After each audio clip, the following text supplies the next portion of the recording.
Hi again. Now, it's the most important part of our email session, and we are towards the end of this training. Here, we're going to talk about email with special cases. So, I have taken few and very specific ones, and if you understand these three, you will be able to handle all different types of emails. So, let's see what we have here for you.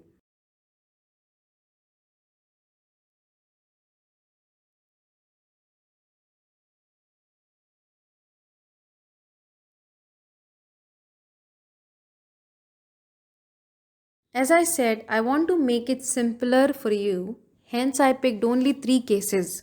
One is follow up email, second is how to write a complaint email, and third is how to handle an email which is a complaint.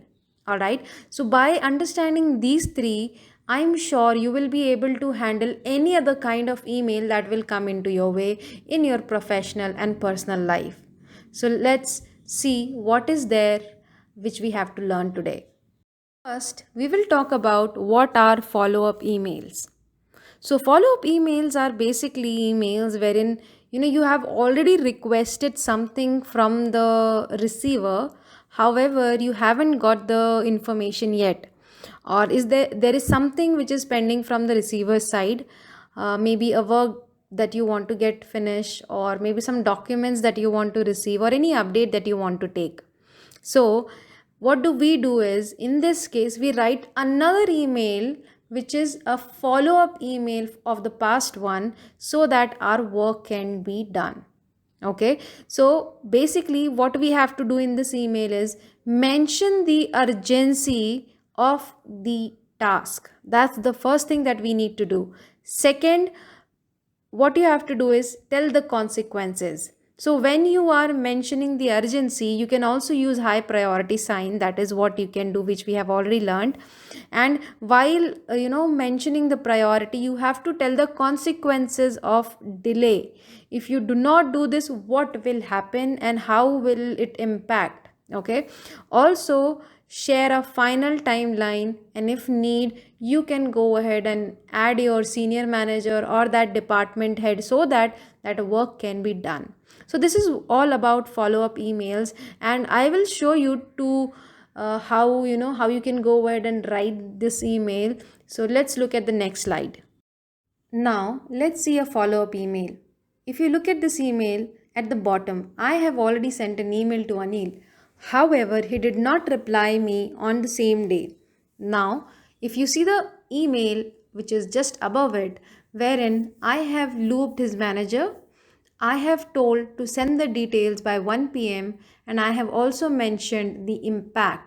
The impact will be, if the data is not sent to me by 1 p.m., then there will be a delay by finance, for me to send the details to finance team. And of course, if finance team will not be able to process the data, then the client will not send the detail money to us, and there will be a delay in the salary. So that is a very important or huge or vital impact on our employees. So that becomes a very strong consequence. Hence this person needs to reply to that email. So this is how you need to write a follow up email. Now look at complain emails. Okay, when we are saying complain email, here we need to do a complaint to someone regarding something. Okay, so what we have to keep in mind is, you need to always keep four things in mind. You have to talk about the past of the complaint, as in what has happened, what was the problem before, and why it is still continuing. Write how many times you have taken follow up. Now you know how to write a follow up, right? So now you need to also write how many times you have taken follow up, and tell the consequence again, how it is important, how it will impact. Also, you need to share some suggestion. So now we have gone one step ahead. Okay, one step ahead from follow up. Here we're going to talk about the past issue. Here we have added follow up. Here we have shared the consequences, and here we're going to also talk about the solution that can help the other team to solve the problem or the complaint that you have done. So in a way it helps the other team to whom you are complaining. They think that you are also helping them in getting this resolved and it is important for you. So that's how you need to write a complaint email. So it can be used for professional as well as personal emails, or emails that you sometime writes to bank, or any consumer related issue that you face. So this is something, a very nice approach that you can use. Look at this email. Okay, if you see, I have written an email to Rajesh, and just below that, I have mentioned good morning. Now, I am complaining about cafeteria food. So, I have written a subject line there. So, what I have done is, I have written the past of the complaint or the problem. From last 2 weeks, my team is complaining. So, this is what I have mentioned. Second, I have also mentioned that what I faced today and why this problem is continuing. This will tell that the problem is still there. Also, I have mentioned the consequences that people can get sick and it will impact the business, and it can be hazardous to anyone's health.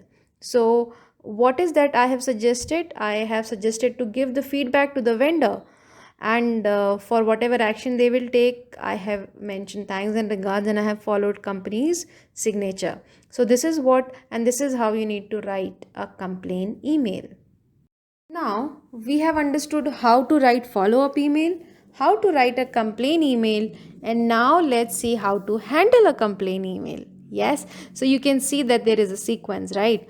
So now imagine you are Rajesh from that team, and you have received this complaint of not getting food, proper food in the cafeteria. So, what you have to do is you need to write an email to the sender, appreciate them first that they have written to you. Second, apologize. This is the first important thing that you have to keep in mind. You have to appreciate and then apologize and then tell the action that you have to take. Okay, so here you will use a cube. First is appreciation, apology, and action. These are the 3 A's you need to remember when you are addressing a complaint. Isn't it easy? I tried to make it simpler for you, and I think this will help you a lot in your professional and personal life. So go ahead and recap everything in your mind immediately. And by this, we are done with this program. And thank you so much for listening, and thank you so much for completing this complete email etiquette program. And don't forget that there is a short video for you on how to go ahead and accept or decline a meeting request. So just go ahead and watch that as a bonus for you. And thank you so much, I really appreciate.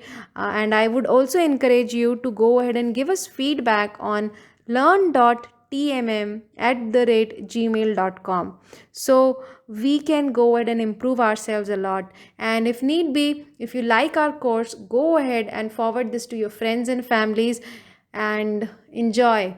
And happy learning, keep on learning, because it will take you somewhere.